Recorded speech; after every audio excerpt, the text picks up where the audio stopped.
আবার একদিন গালি দিচ্ছে আমার রসুলকে, হযরত আলী পার্শ্বে দাঁড়ানো, আমার নবীরে গালি দিবে আর সাহাবী চুপ থাকবে, এটা হতে পারে না। হযরত আলী যখন দেখলো ওই বেঈমান আমার নবীরে গালি দেয়, একটা ধাক্কা দিয়া মাটির মধ্যে ফালাইয়া হযরত আলী তরবারি নিয়ে বুকের উপরে বসলেন।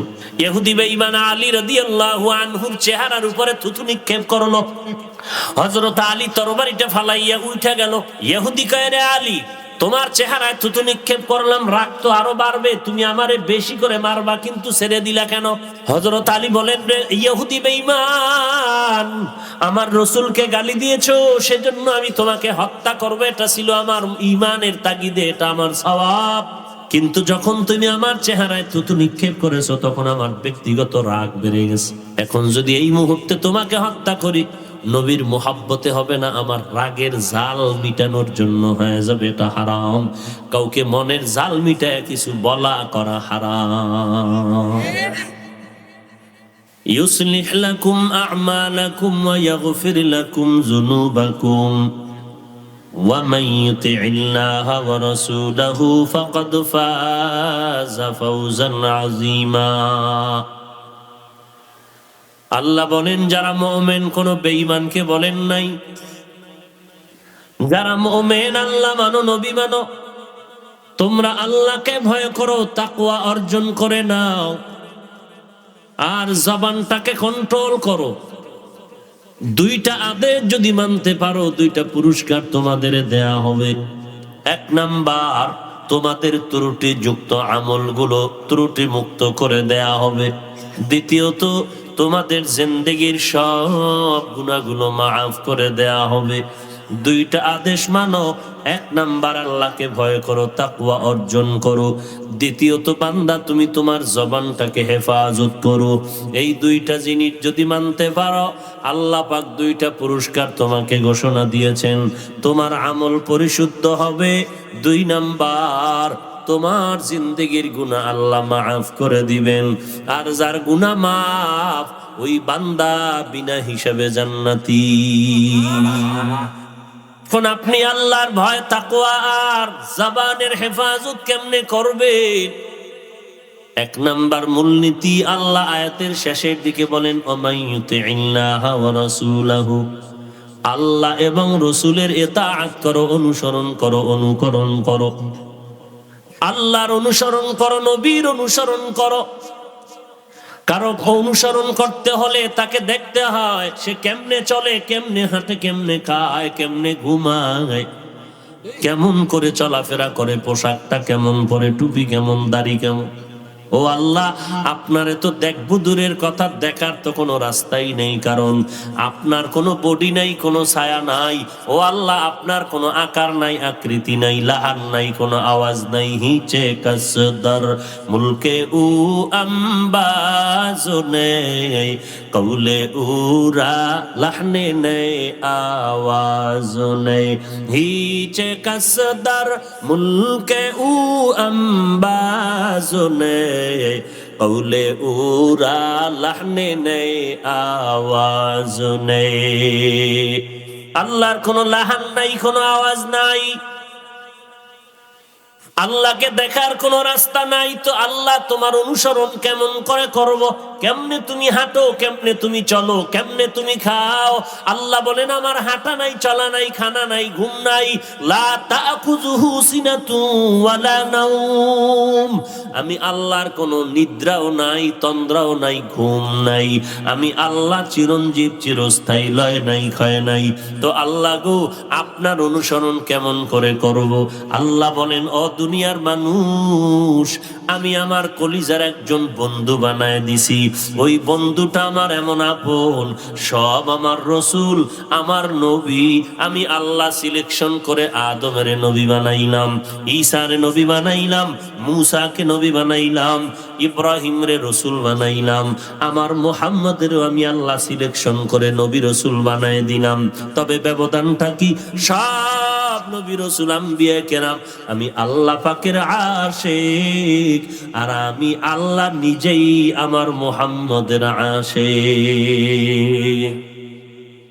মুহাম্মদ হামিদে হামদ হামদু খুদা বস, খুদা হামদ মুহাম্মদ মুস্তাফা বস।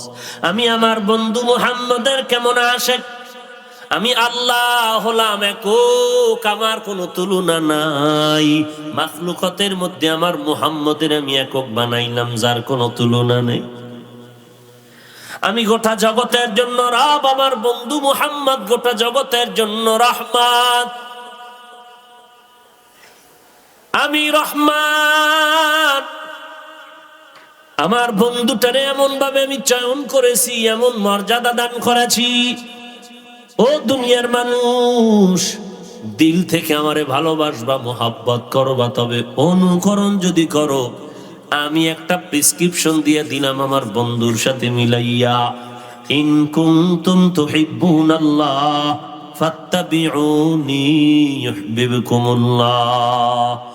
ওরে তোমরা যদি আমি আল্লাহরে আসলেই মোহাব্বত করো, তো আমার বন্ধুটার অনুসরণ করো।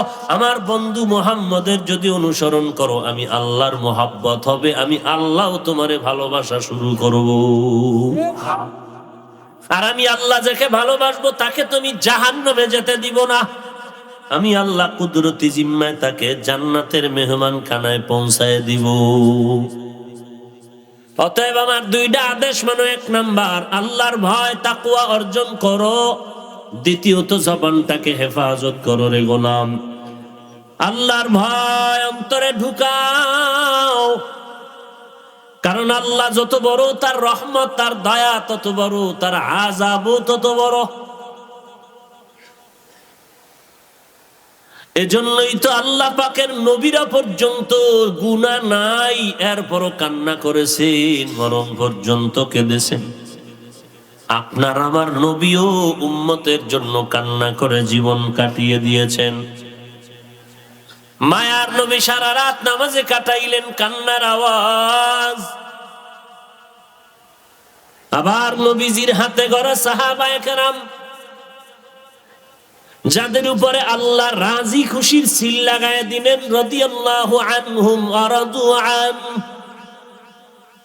আমি আল্লাহ তাদের উপরে রাজি, তারাও আমি আল্লাহর উপরে সন্তুষ্ট। এরা সাহাবায়ে কেরাম আম্বিয়া কেরামদেরকে মাসুম নামের পর্দা লাগাইয়া আমি আল্লাহ সব দুনিয়া বিমুখ পর্দা লাগায় হেফাজত করলাম।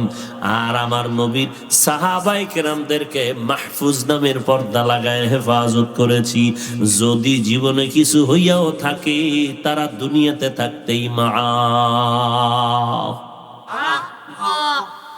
দুনিয়াতে থাকতেই তাদের মাফের ঘোষণা হয়ে গেছে। অতএব সাহাবায়ে কেরাম আদর্শের মাপকাঠি। তোমার ইমানটা কি পরিমাণ ভালো, সাহাবায়ে কেরামের ইমানের সাথে মিলাও। আমিনু কামা আমানান নাস। সাহাবায়ে কেরাম আমার নবীজির ছাত্র। অনেক সময় সন্তানের গালি দিলে বাবার মনে কষ্ট যায়, অনেক সময় সন্তানের আদর দিলে বাবারে না দিলেও বাবা অন্তর দিয়ে খুশি হয়। অনেক সময় ছাত্রকে মোহাব্বত করলে উস্তাদের কলিজা ঠান্ডা। ঠিক এই জমিনের মধ্যে উম্মাত সাহাবায়ে কেরামদেরকে যদি মোহাব্বত করে তাদের আদর্শ মতো চলো, আমার রসুল খুশি, আমার রসুল খুশি তো আমার আল্লাহ খুশি। আল্লাহ খুশি কথার ব্যাখ্যা, তুমি বিনা হিসাবে জান্নাতি।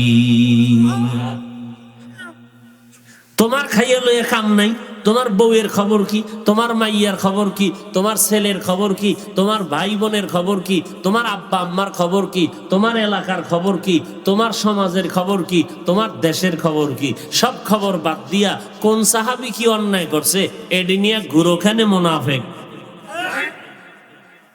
তোমার আর কাজ নাই, আর কোনো কাজ নাই।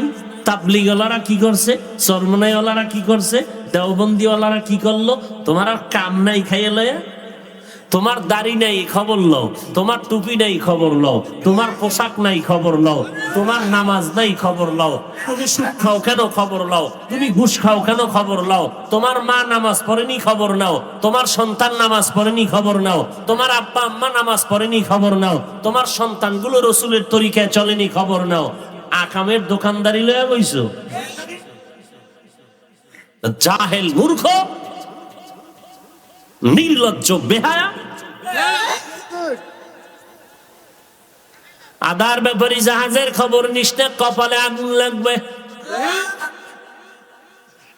রে রিক্সার ড্রাইভার, ট্রাকওয়ালার সাথে পাল্লা দিস না, জীবন শেষ হয়ে যাবে। আউযুবিল্লাহ পারে না, কোরআন শরীফের আরবি বুঝে না, বুখারী শরীফ আরবি দিলে কিচ্ছু পারে না, বোবা হয়ে দোয়ায় নুস পরে ভিতরে ভিতরে। হে যদি আবু হানিফারে গালি দেয়, হে যদি বড় আলেমরে গালি দেয়, এর থেকে আর চূড়ান্ত গাদ্দারি আর বেয়াদবি কি হতে পারে? চালাকি করো না। তোমার থেকে সৃষ্টির নিকৃষ্ট বড় চালাক নমরুদ, ফেরাউন। আল্লাহরে মেরে ফেলবে নমরুদ দিয়া। এই বদমাইশের সাইজ করতে আল্লাহর কি পরিমাণ বাহিনী লাগছে। সামান্য একটা অসুস্থ মশা জায়গা মতো গিয়া খালি মিস কল দেয়, মাথা গরম। কোন ডাক্তার, কবিরাজ, কোন হালুয়া পাটিও তার আর মাথা ভালো করতে পারলো না। ভাগ্যের চাকা গলে গেল, কপালটায় চান লাগাই দিল, হঠাৎ করে জুতার সাথে মোলাকাত হয়ে গেল, ঠান্ডা হয়ে গেল।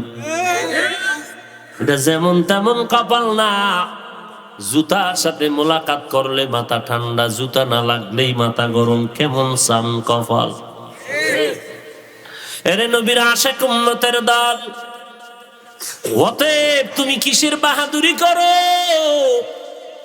সুদের খাতায় নাম যদি থাকে রে বাবা, তোমার নামাজ, রোজা, হজ, যাকাত কবুল হবে না।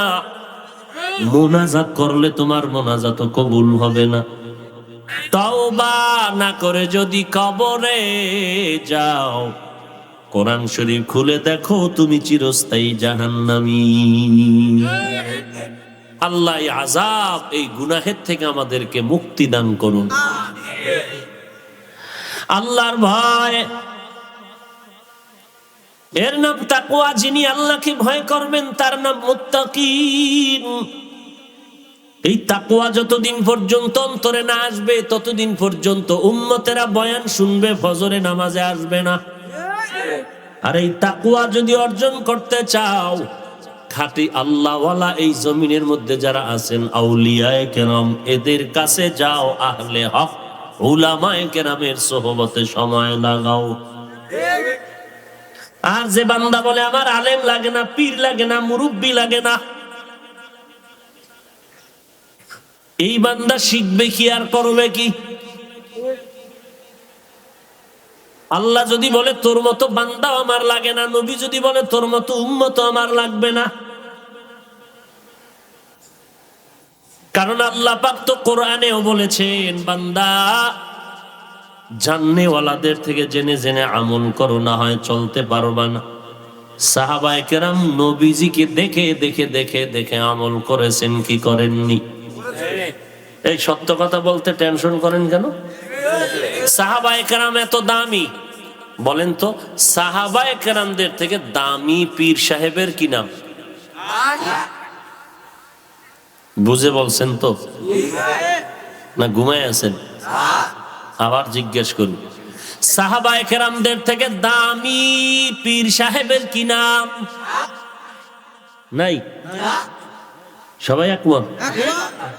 এই সাহাবায়ে কেরাম কত দামি! ইবাদতের ক্ষেত্রেও দুর্বলতা নাই, সংসার চালানোর ক্ষেত্রেও দুর্বলতা নাই, ব্যক্তি জীবনে দুর্বলতা নাই, সমাজে দুর্বলতা নাই, জিহাদে দুর্বলতা নাই, তাহাজ্জুদে দুর্বলতা নাই, কোরআন তেলাওয়াতে দুর্বলতা নাই। 2 দিনে 1 খতম। কয় দিন? 2 দিন। আর আমরা পুরো বছরে 1 খতম দিতে পারি না, কিন্তু দুঃখ রমজান যখন এসে যায় তখন আমরা 2 খতম দিতে খবর হয়ে যায়। আম্মা জানেরা বারবার কাগজ পাঠায়, হুজুর 26 খতম হয়ে গেছে কদরের আগেই। কি ভরসা আল্লাহ জানে, আমাকে 2 খতম দিতে খবর হয়ে যায়, 26 খতম দিয়া লাইছে সবে কদরের আগে। কি পড়ছে? 1 বার সূরা ফাতিহা, 3 বার সূরা ইখলাস, 1 খতম।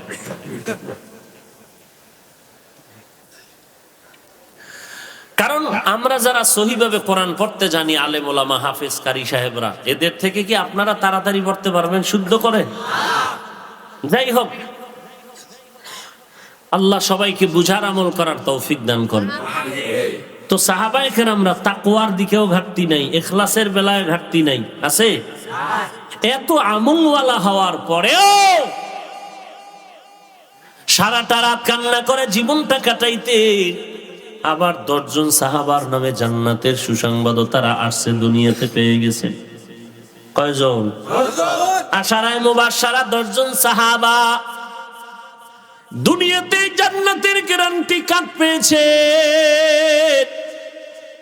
এরপরেও মরণ পর্যন্ত কান্নার আওয়াজ, আবু বকরের কান্নার আওয়াজ, ওমরের কান্নার আওয়াজ, ওসমানের কান্নার আওয়াজ, হযরত আলীর কান্নার আওয়াজ।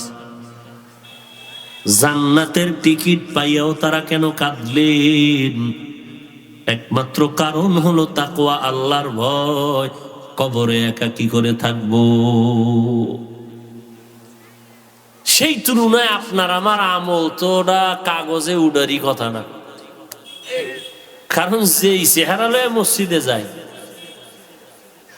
অজুটাও ঠিক মতো করি না, 10টা মিথ্যা কথা কয়ে মসজিদে ঢুকছি, চায়ের দোকানে বয়ে আড্ডা করেছি, এরপর একটা গেঞ্জি আর পোশাক পরে ঢুকলাম আল্লাহর বাড়িতে আল্লাহর মেহমান হইয়া, যেই পোশাকের মধ্যে বাঘ ভল্লুক আর বানর শুয়োরের ছবি। তোমার আমার মতো এইরকম নামাজীদেরকে আল্লাহ বলেছেন ফাওয়াইলুল লিল মুসাল্লিন, নামাজীর জন্য ওয়াইল নামক জাহান্নাম। বড় কঠিন। বিয়ের অনুষ্ঠানে নতুন জামা পরে যায় সবাই, ঠিক না? আর আল্লাহর বাড়িটা কি এতই দুর্বল? আল্লাহ আমাদেরকে দাওয়াত দিচ্ছেন হাইয়া আলাস সালাহ, আর সে আল্লাহর বাড়িতে যায় ময়লা জামা নিয়া, ছবিওয়ালা জামা নিয়া। ইমাম সাহেব বললেও তো চাকরি রাখা কঠিন হয়ে যায়। কেন? এই যে সভাপতির ফোলারে কথা কইতে সাবধান, কথার কথা। এই হালাতই তো চলছে। মসজিদে রাজনীতি চলবে না, কিন্তু এখন মসজিদে বেশি বেশি রাজনীতি চলে। তাহলে কি নামাজ পড়েন? যারা শুধু জুমায় যায় তো পুরা নামাজ পড়ে না, ইমামের সালামের পরে দৌড়। পরে যার 4 রাকাত সুন্নাত ছিল খবর নাই। শুধু তাকওয়া।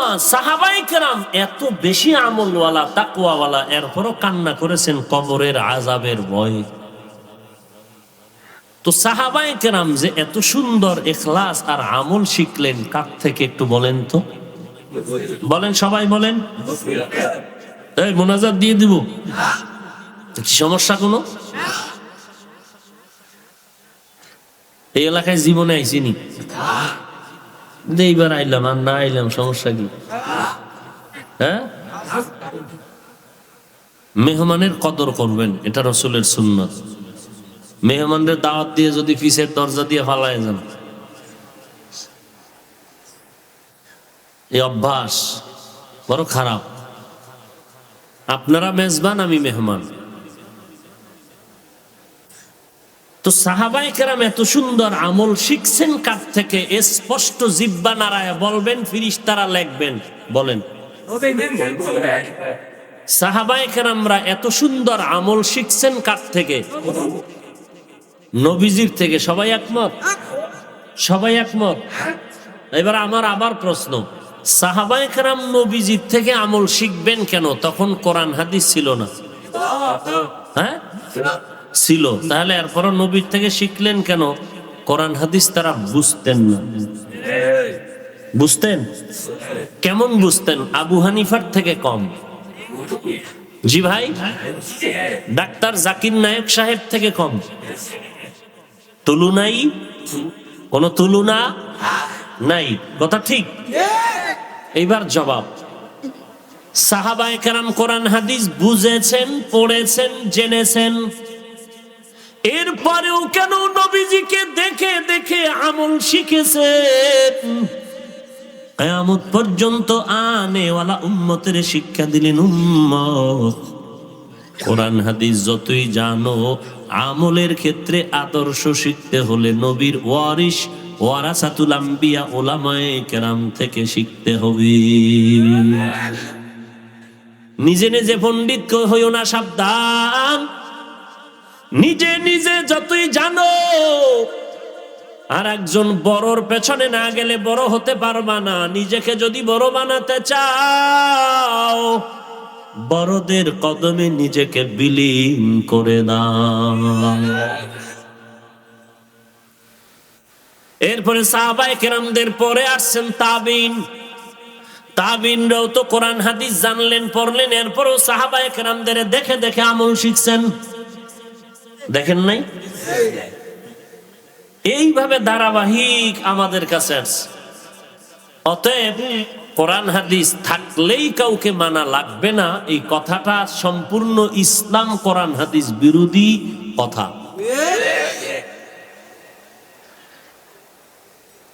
আল্লাহর ভয় তাকওয়া অর্জন করো, আর তাকওয়া অর্জনের জন্য একজন খাঁটি আল্লাহওয়ালা, খাঁটি তাকওয়াওয়ালা, যারা গুনাহ করে না, অনিচ্ছায় গুনাহ হইলে তওবা করতেও দেরি করে না, এমন আল্লাহওয়ালার কাছে যাও, গিয়া তার থেকে আমল শিখো। 2 নাম্বার, তাকওয়া অর্জনের পরে জবানটাকে হেফাজত করো, কারণ আল্লাহর ভয় না থাকলে জিহ্বা হেফাজত করতে পারবে না। আল্লাহর ভয় নেই, কি গুনাহ হইলে হোক, আল্লাহর ভয় থাকলে আর বান্দা জিহ্বা দিয়া গালি দিতে পারতো না, আর কারো বিরুদ্ধে কিছু বলতেও। এত বয়ান শুনতেছে, এরপরও ফেসবুকে গালাগালি হয় কি হয় না? একমাত্র কারণ আল্লাহর ভয় নাই। এই জন্য আল্লাহ বলেন আগে তাকওয়া অর্জন করো, এরপরে জবানের হেফাজত করো। জবানটাকে কেমন করে তুমি হেফাজত করবা, এটা বড় একটা অস্ত্র। বলে কেমন? বলে এত সুন্দর নরম একটা জিহ্বা, এটার পাওয়ার অনেক বেশি। কেমন বেশি? বলে এই জিহ্বার একটা কথায় তোমাকে সর্বোচ্চ সম্মানের জায়গায় পৌঁছায় দিবে, আবার এই জিহ্বার একটা কথায় তোমার জিরো বানায় দিবে, সম্মান ধুলায় মিশায় দিবে। অতএব কন্ট্রোল করে কথা কও, হেফাজত করো, মিথ্যা কথা বলবা না, গালাগালি করবা না, সাবধান।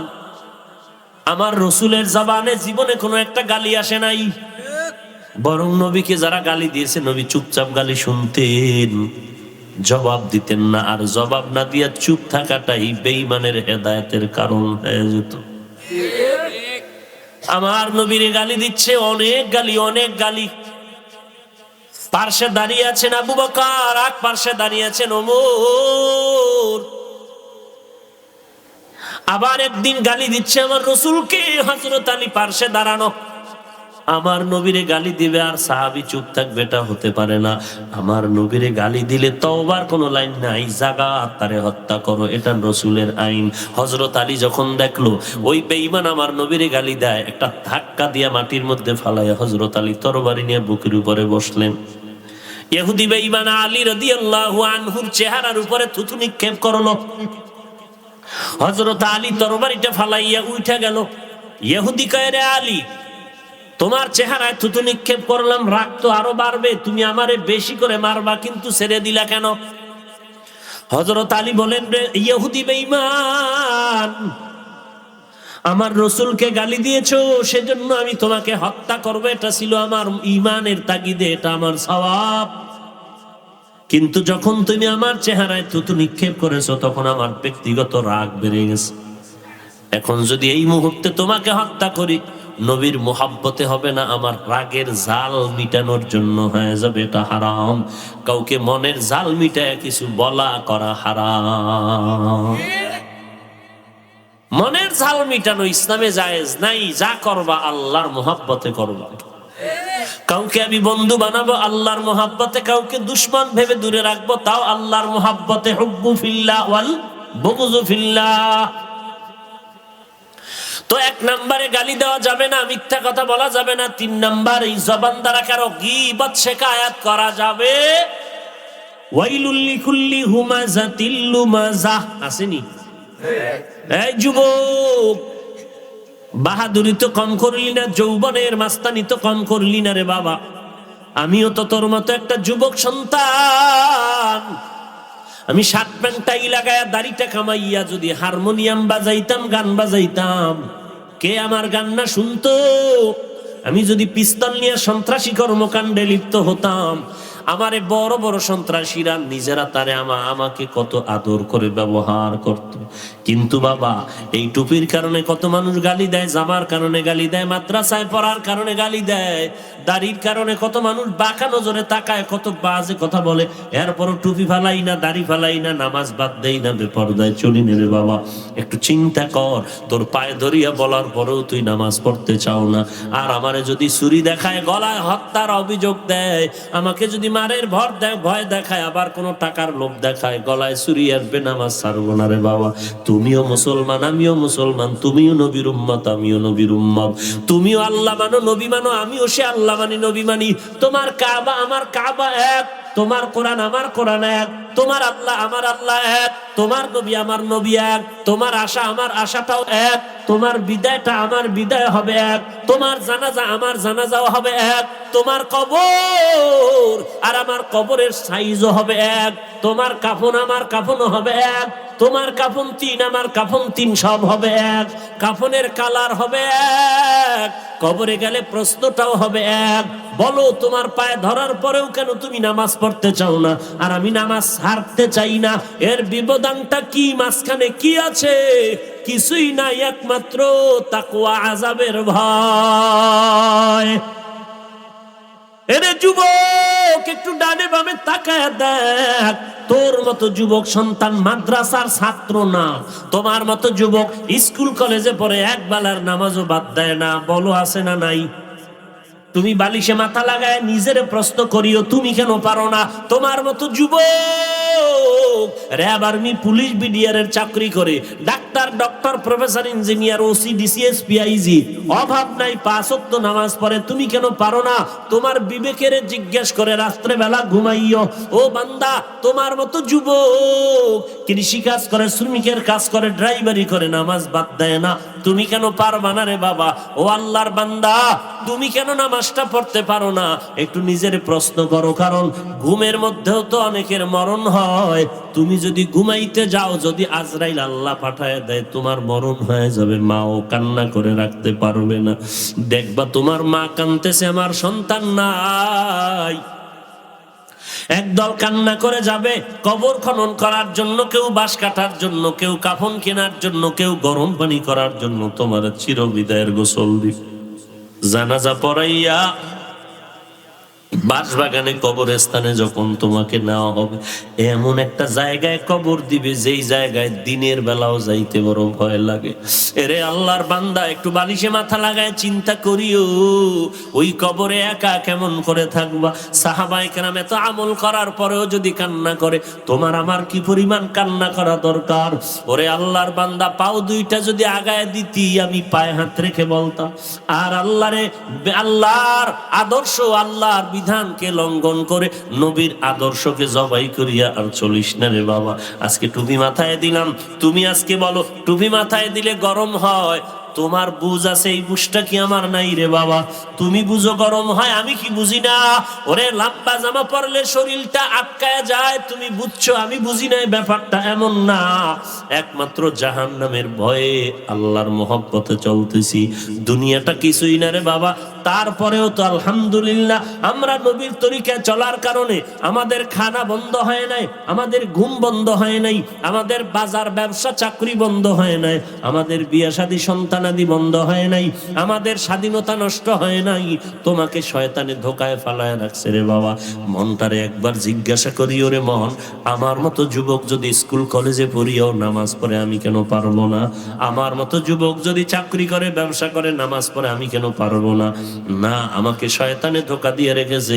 আজকে থেকে আল্লাহর ভয় নিয়ে তওবা করবো, আর জীবনে নামাজ ছাড়বো না, মা বাবাকে কষ্ট দিব না, আলেম ওলামাদের বিরোধিতা করবো না, জবানটা দিয়া কখনো মিথ্যা আর গালাগালি করবো না, গীবত শেকায়েত করবো না।